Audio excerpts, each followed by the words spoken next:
সব গরিবের ভাগ্যে এখনো সরকারি ঘর জোটেনি, অথচ বিত্তশালীরাও সরকারি ঘর পেয়ে যাচ্ছে।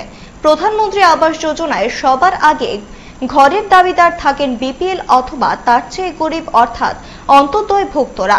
কিন্তু চরিলাম ব্লকের রংমালা ভিলেজের ২ নং ওয়ার্ড দুরন্তপাড়ায় ঘটেছে ব্যতিক্রমী ঘটনা।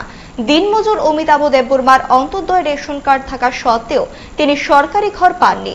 ভিলেজ কমিটি এবং ব্লক প্রশাসনের কাছে একটি ঘরের দাবি করেছিলেন অনেক আগে, কিন্তু আজ পর্যন্ত তার কপালে ঘর জোটেনি।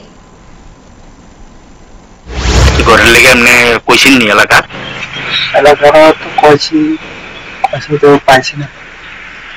সবাই পাইছে, আপনি পাইছেন না গো? না, পাইছি না। রেশন কার্ডটা কি তা? Ration card BPL অন্তর্দয়। কি কাজ করেন আপনি? এমনি কাজ করে খাই, হাজিরা যাই।